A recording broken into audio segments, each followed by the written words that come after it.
Sir நீங்கள் வந்து ஓட்டு இப்போ யாருக்கு சார் போட போகிறீங்க? திமுக. உங்கள் வீட்டில் எத்தனை ஓட்டு இருக்குது? நான் 5 ஓட்டு இருக்குது. 5 ஓட்டில் வந்து எல்லாமே நீங்கள் போடுவீங்களா இல்லை ஒரு பையன் மட்டும் மாறுறான்?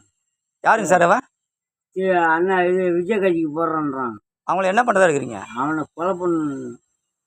அதுக்கு நீங்கள் உங்கள் குடும்பத்தில் வந்து 5 ஓட்டுங்கிறீங்க. 5 ஓட்டில் வந்து 4 ஓட்டு உறுதியாகி. ஓகே. இன்னும் ஒரு ஓட்டு என் பெருமை முடியாதுன்றான். அதுக்கு என்ன பண்ணுறதா இருக்கிறீங்க? அவனை விட்டு வெளியே தரணும். அப்போ அவனுக்கு பார்க்க இல்லைங்களா? இல்லை, எந்த பாதுகாப்பும் கிடையாது, யாரும் கேட்கறதுக்கு அளவு இல்லை. அவனை வெளியே தொட்டு விட்ற வேலை தான்.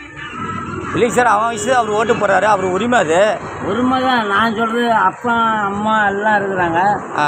அவங்கெல்லாம் விட்டுவிட்டு இவன் மட்டும் தனியாக போய் ஏன் போடுறான்? ஏன் விஜய் ஓட்டு போட்டால் என்ன சார் உங்களுக்கு அது வருத்தம்? அதெல்லாம் வருத்தம்லாம் இல்லை. எங்கள் கட்சி கோரிக்கை தான். நாங்கள் வருஷம் ஃபுல்லாக ஓட்டு போடுறோம். அதான். இப்போ எலெக்ஷனில் வந்து யார் ஜெயிப்பான்னு நினைக்கிறீங்க? திமுக தான் வரணும்.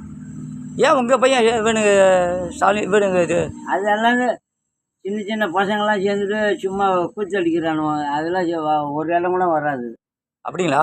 ஆமாம். விஜய் ஜெயிப்பாருங்களா? அவர் நிற்கிற இடத்துல ஜெயிப்பார், மற்ற இடம்லாம் வராது. அப்போ எத்தனை நிற்கிறாரு அவர்? அவர் எங்கன்னா நம்மளுக்கு என்ன?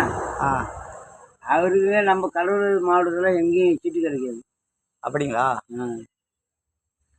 அதுக்கு இல்லைங்க சார், உங்கள் பையனை வந்து கொலை பண்ணுறங்கிறீங்களே, அது தப்பு இல்லைங்களா? அப்புறம் நாங்கள் 3 பேர் ஓட்டு போடும்போது அவன் மட்டும் தனியாக போகிறான்னா அப்புறம் வீட்டில் ஏன் சேர்க்கணும்?